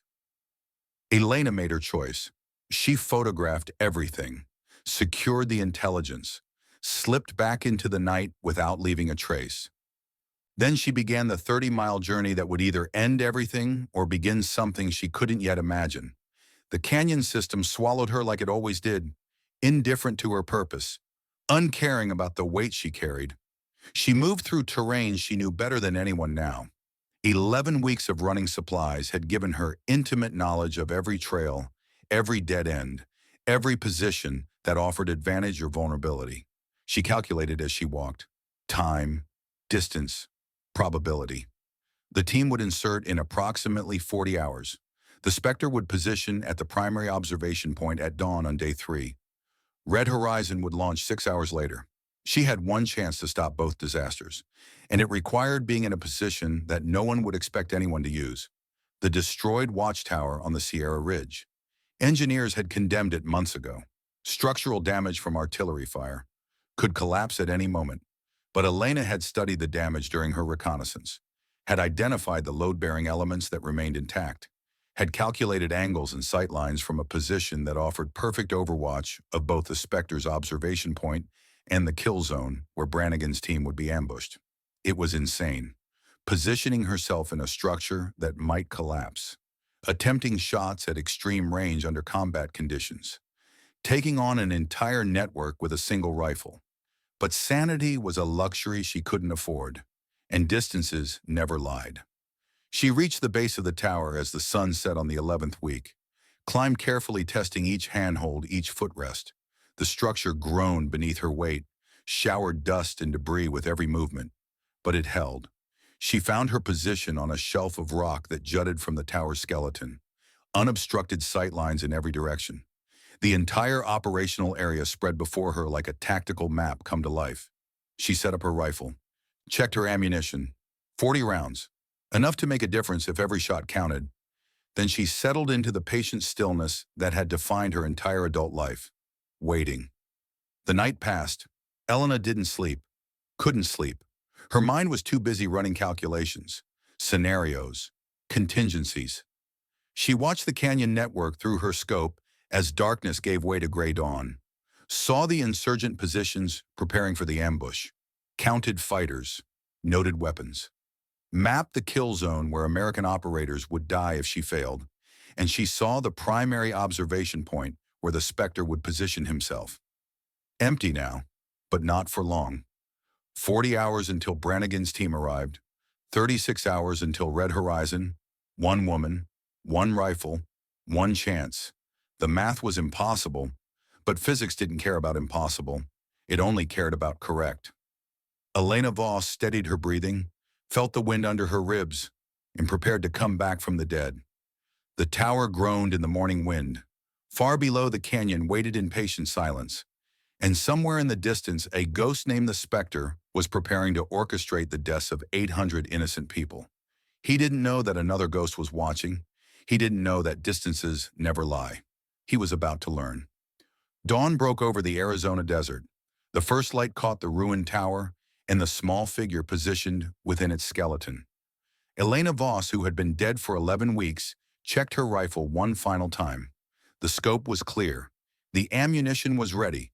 The wind was speaking its ancient language of pressure and temperature and truth. She had 40 hours to wait, 40 hours to think about everything that had led her here. The avalanche that took her spotter, the team that doubted her, the family she'd saved at the cost of her cover, the network she'd infiltrated, the monster she was hunting. 40 hours before everything she'd worked for came down to a few seconds of perfect execution. She could handle 40 hours. She'd been handling a lifetime. The sun climbed higher, the shadows shortened, and Elena Voss, small and still and utterly focused, watched the canyon where her past and future were about to collide, waiting for the moment when she would either prove that distances never lie or die trying. The bullet had already spoken.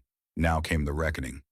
Master Chief Colton Brannigan climbed the condemned watchtower with deliberate care, each handhold tested, each footrest verified. The structure groaned beneath his weight, showering dust and debris with every movement. But he kept climbing, because somewhere above him in a position no sane operator would use, someone had just made the impossible possible. Someone who was supposed to be dead. He pulled himself onto the observation platform and finally saw her. Elena Voss sat against a broken pillar, rifle across her knees, eyes closed, breathing slow and controlled. She looked like death, not metaphorically, literally. She'd lost at least 18 pounds, her cheekbones sharp beneath sun-darkened skin, eyes deeper in their sockets, hands showing healing cuts and burns from hard living. But when she opened her eyes, they were the same, gray-blue like winter sky over water, clear and focused despite the exhaustion that pulled at every line of her face. "Master Chief," her voice was rough, unused for too long. "Situation report." Brannigan almost laughed. She'd been gone for 11 weeks, listed as dead, and her first words were asking for his status. "Situation is, we were about to be overrun if you hadn't intervened. Intelligence said this was a routine patrol intercept, turned into an ambush." He studied her face. "Where the hell have you been, Sergeant?" "Finishing what Operation Scorpion started, sir." She reached into her vest and produced an encrypted drive. "Everything you need is here. Insurgent network structure, communication protocols, supply routes, safe houses, and proof of Operation Red Horizon. Coordinated attacks on civilian targets across the Southwest, scheduled to begin in approximately 58 hours. Brannigan took the drive, turning it over in his hands. "You've been gathering intelligence for 11 weeks. Alone." "Yes, sir. Your OP was found abandoned. Blood at the scene. We thought—" He stopped himself. "Command listed you as KIA. "I know, sir. That was intentional. I needed to disappear to complete the infiltration. You went dark for 11 weeks without authorization, without communication. That's desertion, Sergeant." For the first time, something flickered in her expression. Not quite emotion, more like acknowledgement of a truth she'd already accepted. "Yes, sir. I understand. When this is over, I'll face whatever consequences Command decides. But right now, there are approximately 800 civilian lives at stake, and I'm the only one who knows where the Spectre will be when Red Horizon launches." The Spectre, commander of the network, former military based on tactical sophistication. No confirmed identity, but I've tracked his patterns. She pointed to coordinates marked on a worn map she pulled from her pack. "He'll be here tomorrow at dawn. Primary observation position for the opening strike. A medical convoy carrying wounded soldiers and civilian refugees. He always oversees high-value operations personally. It's his weakness." Brannigan studied the map, then looked at her face. Really looked. He saw the weight she carried, the cost of 11 weeks alone in hostile territory, the guilt of choices made in shadows where right and wrong blurred into shades of survival. "You infiltrated an insurgent network," he said slowly. "Gathered intelligence no official operation could access. Identified the commander's location and patterns, all while maintaining deep cover." He paused. "That's not desertion, Sergeant. That's the kind of mission that earns medals, not courts-martial. With respect, sir, I didn't do it for medals. I did it because the math said this was the only way." Her voice carried absolute conviction despite its roughness. "The ambush at Operation Scorpion was too sophisticated, too well planned. Someone with serious military training was leading that force. If command sent another team without knowing what they were walking into, it would have been another massacre. She was right. Brannigan knew it instinctively. The ambush tonight had been textbook perfect. Professional in ways that suggested someone who'd planned similar operations before. Another team going in blind would have been slaughtered. So you went alone? Yes, sir. It was the only option that made tactical sense. And you've been living as what a civilian, a photographer, trail guide, Kate Morrison, someone invisible, someone useful enough to earn access, but not important enough to draw scrutiny. She turned back to her rifle, checking the chamber with practiced efficiency. Until I wasn't invisible enough. My cover started cracking about 3 weeks ago. They were getting suspicious. So I extracted with the intelligence and positioned here to intercept. Intercept what? You, sir, your team. She met his eyes directly. Because the Spectre predicted American response to his preliminary movements, he set this ambush specifically to eliminate whoever command sent. I've been in position for 6 hours, waiting for you to walk into his trap so I could spring mine. The pieces fell into place. The impossible shot that had saved them. The surgical elimination of threats his team hadn't even seen. She hadn't just returned from the dead. She'd been protecting them before they even knew they needed protection. How many insurgents did you eliminate just now? 11, sir, including 2 counter-snipers on the far ridge who would have killed half your team during extraction. 11 confirmed kills at extreme distance, while managing her own exposure in an unstable position. Brannigan had served with some of the best snipers in American military history. None of them could have done what she'd just done. You saved us, Sergeant. Just doing my job, sir. This is considerably more than just a job. He held up the encrypted drive. This intelligence, if it's as comprehensive as you say, could dismantle the entire network. It is, sir. Took me 11 weeks to compile, but it's complete. Names, locations, capabilities, plans. Everything except the Spectre's real identity. He's too careful for that. But I know where he'll be tomorrow. And that's enough. Brannigan's radio crackled. Calhoun's voice tense.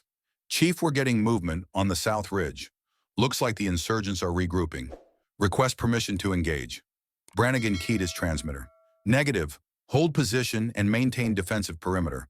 We're extracting in 5 minutes. He turned back to Elena. You're coming with us. Yes, sir, but not to rest.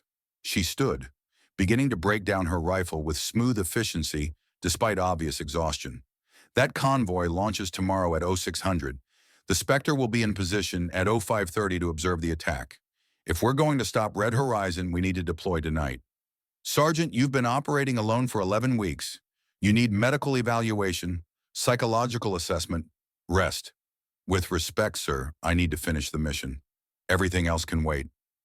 Her voice carried something raw beneath the tactical certainty. I've spent 11 weeks gathering this intelligence. 11 weeks lying to people. Watching things I couldn't prevent. Making choices that keep me awake at night. And I did it for one reason. To stop those 800 deaths. If we wait, if we process me through proper channels and run the intelligence through official analysis, those people will die while we're following protocol. She was right again. Brannigan knew it, hated it, but knew it. What's the play? Fast insertion, small team. We hit the observation position before dawn. Eliminate the Spectre. Disrupt their command structure enough that Red Horizon falls apart before it can execute. She pulled out her notebook, filled with weeks of coded observations. I know every approach route, every defensive position, every weakness in their network. We can do this, sir, but we have to move tonight. Brannigan made his decision in the space between heartbeats. It violated about 15 different protocols. Would probably cost him his career if it went wrong. But standing in that crumbling tower with a woman who'd spent 11 weeks alone in hell to protect people she'd never meet, he knew there was only one choice that honored the kind of sacrifice she'd already made. We extract to the primary rally point. I brief the team. You provide tactical intelligence. We deploy at 2200 hours for a dawn operation. He met her eyes. But after this, Sergeant, you're getting medical attention, whether you want it or not. Clear? Clear, sir. Something shifted in her expression. Not quite relief, not quite gratitude. Something closer to recognition. Thank you for trusting me. You've earned it. About 10 times over. He started toward the edge of the platform, then paused. Voss, what you did out there, staying alone, gathering that intelligence, choosing the mission over your own safety, that's the kind of courage most operators never find. I want you to know that. She didn't respond immediately, just stood there, small and exhausted and carrying the weight of 11 weeks that would have broken most people. Finally, she spoke, voice barely above a whisper. My spotter used to say that courage is just fear that's done the math, sir. I was scared every single day, but the math said this was the only way. So I did the work. They climbed down from the tower together. By the time they reached ground level, the team had secured the area and called for extraction. The helicopter arrived within 20 minutes, rotors beating against the night sky.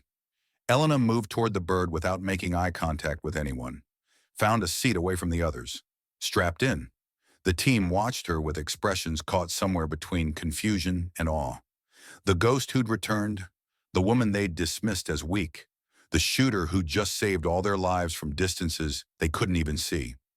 No one spoke to her during the flight, but Brannigan noticed that Calhoun kept glancing at her, his arm in a sling from the ambush, his face carrying the weight of memories from Operation Scorpion, of shots that had saved his life at ranges he couldn't comprehend. The helicopter touched down at Fort Weston at 1600 hours. Before the rotors had fully stopped, command staff were already approaching, demanding explanations. Brannigan intercepted them, buying her time. She needs to brief the team first. Operation scheduled for tonight. Time-sensitive target. Full report to follow after mission completion. They weren't happy about it, but Brannigan had enough authority and enough reputation that they backed down. For now. The briefing happened in a secure room with maps spread across every surface. The team gathered. 8 operators who'd survived one ambush and were being asked to walk into another one. Elena stood at the front, her notebook open, and began talking. She talked for 90 minutes straight, no breaks, no water, just pure tactical intelligence delivered with the kind of detail that came from personally observing every piece of terrain she described. She showed them the Spectre's observation position, explained the approach routes that would keep them hidden, identified defensive positions and likely resistance, provided communications frequencies and codes she'd memorized from listening to insurgent radio traffic, drew maps from memory that were more accurate than satellite imagery. By the time she finished, the room was silent. Not skeptical silence, respectful silence. The kind that came from recognizing expertise so far beyond your own that questioning it would be pointless. Brannigan spoke first. Questions. Calhoun raised his hand, his voice careful now, measured in a way it hadn't been 14 weeks ago.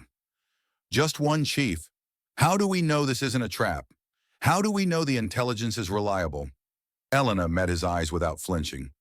You don't, Sergeant. You have to trust that I spent 11 weeks in hell gathering this information because I believed it would save lives. You have to trust that I came back instead of disappearing because finishing this mission matters more than protecting myself. And you have to trust that when I say the Spectre will be at these coordinates tomorrow morning, I'm staking not just my life but all of yours on that assessment. She paused. If you can't trust that, stay here. I'll do this alone. No one's doing this alone. Brannigan's voice was firm. We're a team, and Sergeant Voss is part of that team, whether she's been with us physically or not. He looked around the room. Anyone who has a problem with that can sit this mission out. No judgment, but we deploy in 6 hours and I need everyone who comes to be fully committed. No one moved, no one spoke, but Elena saw the shift in their expressions. Not quite acceptance yet, but acknowledgement, recognition that she'd proven herself in ways that demanded respect, even if they didn't fully understand her. Outstanding, Brannigan said. Get your gear ready.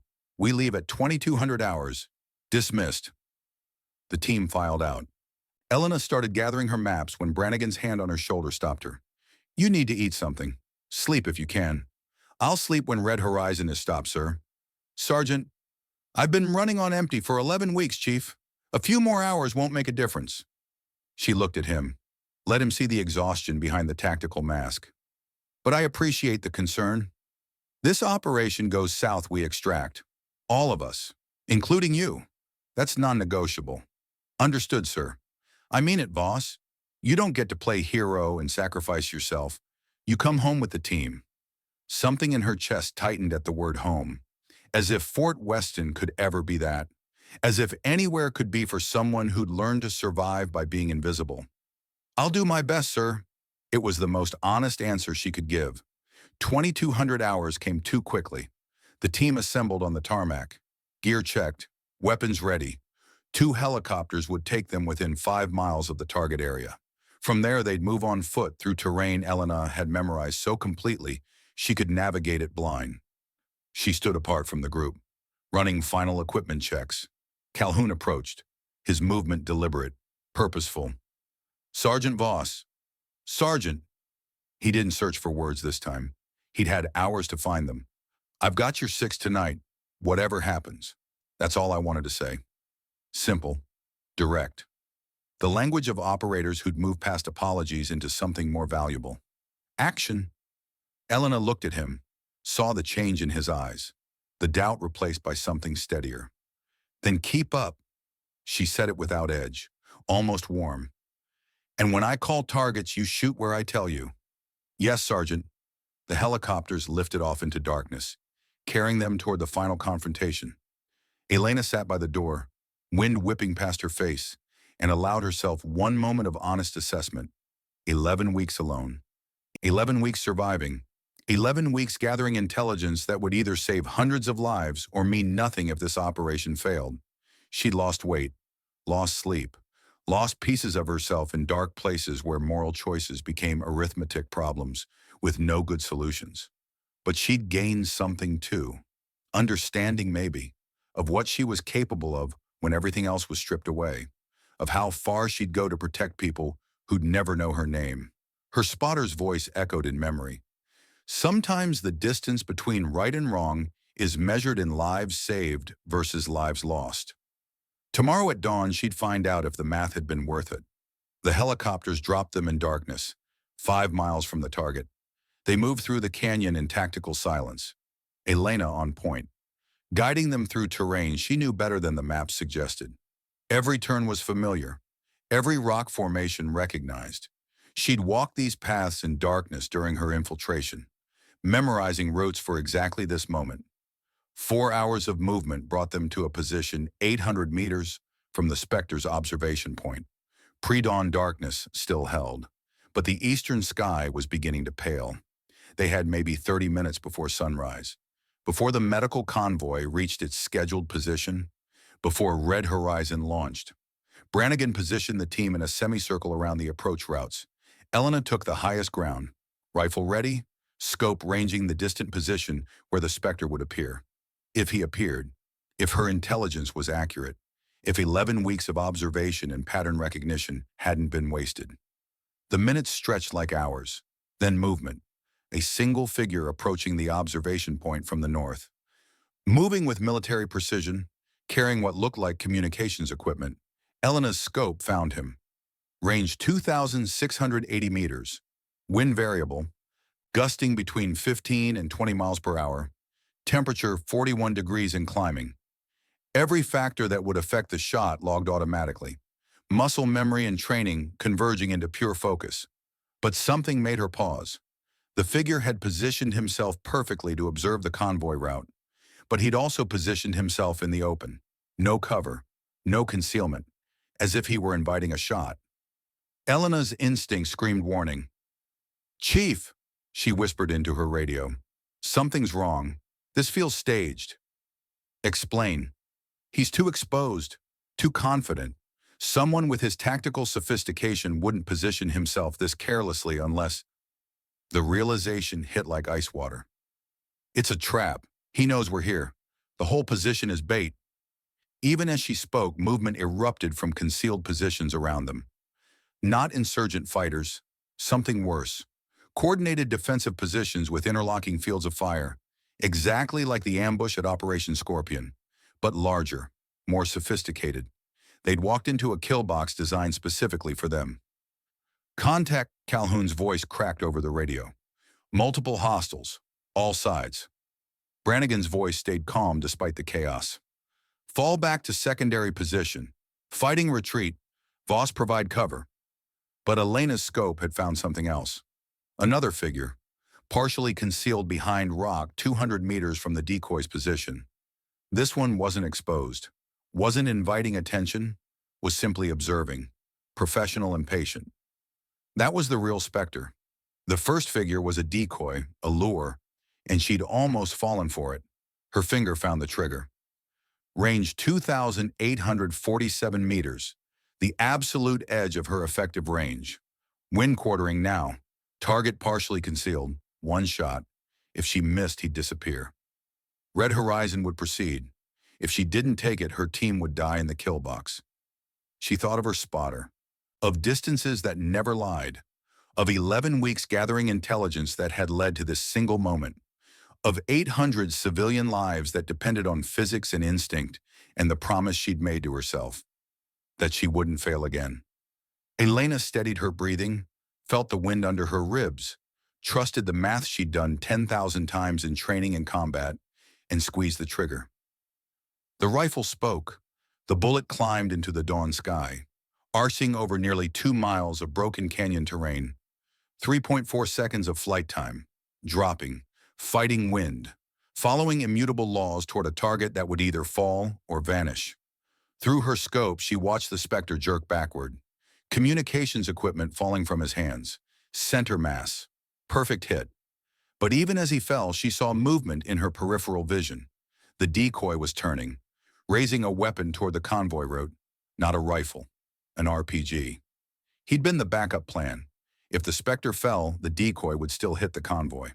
Elena worked the bolt, found the target, second shot, less time to calculate.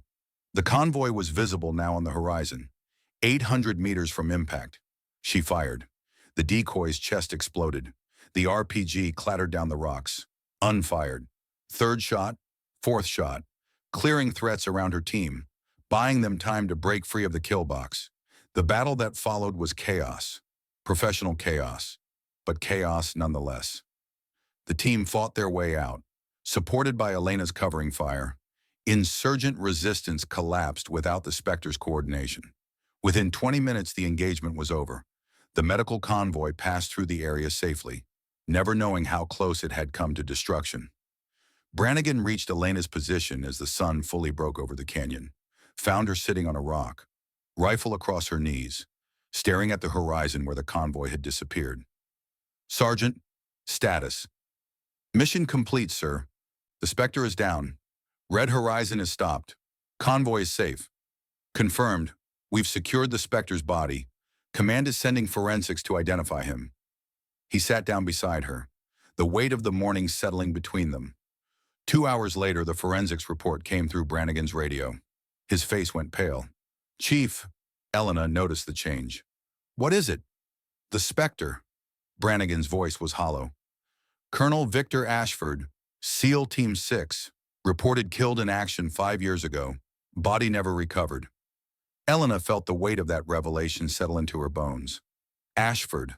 The name was legend in special operations. 3 silver stars. 2 decades of service. The man who had written half the tactical manuals still used in training. He hadn't died 5 years ago. He'd disappeared, built a network, turned everything he knew against the country he'd sworn to protect. "He trained half the operators in this region," Brannigan continued. "That's how he knew our protocols, our weaknesses, our patterns." Elena stared at the canyon where she'd just killed a ghost. "He wasn't the only ghost out here," she said quietly. "He just chose the wrong side. The real Spectre was dead, killed by the woman he'd never seen coming, because he'd forgotten the first rule of hunting. Someone's always hunting the hunter." Brannigan was quiet for a long moment, processing the revelation, the betrayal, the knowledge that one of their own had orchestrated everything. "You stopped him," he finally said. "You stopped all of it. 800 people are going to wake up tomorrow without knowing how close they came to dying." "That's how it should be, sir. The best operations are the ones that never make headlines." She stood, shouldering her rifle. "I should debrief. Give command everything I've gathered. Make sure they can dismantle what's left of the network. After you've slept, eaten, been checked by medical." "Chief, that's an order, Sergeant." His voice was gentle but firm. "The mission is complete. Red Horizon is stopped. Ashford is dead. The intelligence can wait 12 hours. You can't. For the first time in 11 weeks, Elena Voss allowed herself to accept that the work was finished, that she could stop running, stop hiding, stop surviving on nothing but will and mathematics. She nodded slowly. Yes, sir. They walked back to the extraction point together. The team was gathered there, battered but alive. When they saw Elena approaching, something happened that she hadn't expected. They stood, all of them, not at attention, just standing, acknowledging her, respecting her. Calhoun stepped forward, his face carrying something that looked almost like reverence. Sergeant Voss, his voice was rough with emotion. On behalf of the team, he paused, clearly uncomfortable with emotional displays. Thank you for everything, for Operation Scorpion, for today, for the 11 weeks you spent gathering intelligence while we thought you were dead. We owe you our lives, multiple times over. The others murmured agreement. Elena looked at their faces, saw genuine respect there, genuine gratitude, and something else, acceptance. Not because she'd proven herself according to their standards, but because she'd proven that their standards had been wrong. You don't owe me anything, she said quietly. I did my job, that's all. That was considerably more than just a job, one of the other operators said. That was courage we can't even comprehend. Elena felt something crack inside her chest. The armor she'd built over 11 weeks. The walls that had kept her functional through isolation and fear and impossible choices. They didn't shatter, but they cracked enough to let warmth through, enough to feel the weight of what she'd accomplished. Thank you, she managed, all of you, for having my back today. The helicopter arrived, they loaded up, heading back toward Fort Weston. Elena found a seat and finally allowed her eyes to close. She was asleep before the helicopter gained altitude. 3 days later, Elena stood in Brannigan's office. Command wants to give you a Silver Star, he said. I recommended Medal of Honor. I declined, sir. Medals mean visibility. Questions. I'd rather just do the work. Brannigan studied her face. The weight she'd lost was returning, the exhaustion fading, but the changes remained. Harder edges, colder calculations, understanding born from 11 weeks alone. The team wants you to stay, officially. She hadn't expected that. They do. You've proven yourself. They trust you, respect you. He paused. And I want you on the team. You're the best operator I've seen in 28 years. She thought about visibility, about being part of something instead of always separate. I'll need my training schedule. Early mornings, solo work. Understood. And Overwatch positions. That's where I'm effective. Of course. And if I say something feels wrong, they listen. No questions until after. You've earned that trust. She nodded. Then yes, sir. They shook hands. Fellow operators. Fellow survivors. Welcome to the team, Sergeant Voss. Officially this time. 2 weeks later, 5:15 in the morning, the rifle range. Dawn breaking cold and clear. Elena lay prone on her shooting mat. Eye pressed to scope. Body absolutely still. The familiar rhythm of breathing and calculating and waiting. Footsteps behind her. She didn't turn. Didn't need to. She'd heard those footsteps enough times now to recognize them. Reed Calhoun carrying his rifle, moving with the careful respect of someone approaching a teacher. Mind if I join you, Sergeant? She remembered the mockery, the firefight where he'd had her back, the moment on the tarmac when he'd promised to cover her 6. You want to learn wind reading? Yes, Sergeant, if you're willing to teach. Elena was quiet for a moment, thinking about her spotter, about the knowledge he'd passed to her before the avalanche took him, about carrying that knowledge alone for 4 years, about maybe not having to carry it alone anymore. It starts with listening to silence, she said. Close your eyes.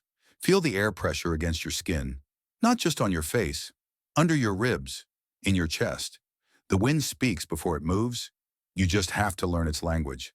Calhoun closed his eyes, stood still, trying to feel what she described. I don't feel anything. You will. It takes time, patience, trust. She adjusted her scope, found a target at 2,000 meters. Watch. She fired. The bullet flew. 3 seconds later, the target shattered. How do you do that? Calhoun asked, genuine awe in his voice. Practice, patience, understanding that every shot is a promise. She glanced at him. What are you promising? He thought about it, really thought. To do better, to never underestimate based on size or silence, to trust my teammates, to listen when someone says something feels wrong. Elena nodded slowly. Good start. Now prove it with a rifle, not words. She gestured to the position beside her. Prone, scope on target, and remember, distances never lie. The math doesn't care who you are. It only cares if you do the work. Calhoun settled into position, awkward at first, then more natural as muscle memory began to form. Breathe, Elena said. Feel the wind. Calculate. Adjust. Squeeze. He fired, missed by 3 feet. Again. He fired, missed by 2 feet. Again. And this time, feel the wind before you calculate it. He closed his eyes, stood still for a long moment, then settled back into position. Fired. The target shattered. Better, Elena said. And for the first time in longer than she could remember, something that might have been a smile touched the corner of her mouth. Much better. They trained together as sunrise painted the mountains golden red. 2 operators, learning trust through the honest language of ballistics. Elena felt something she hadn't felt in 11 weeks. Not quite peace, but close. The work continued. It always would. Threats to stop, lives to save, distances to respect.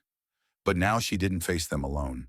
She was part of something, a team that saw her, valued her, trusted that when she said distances never lied, she wasn't just talking about ballistics.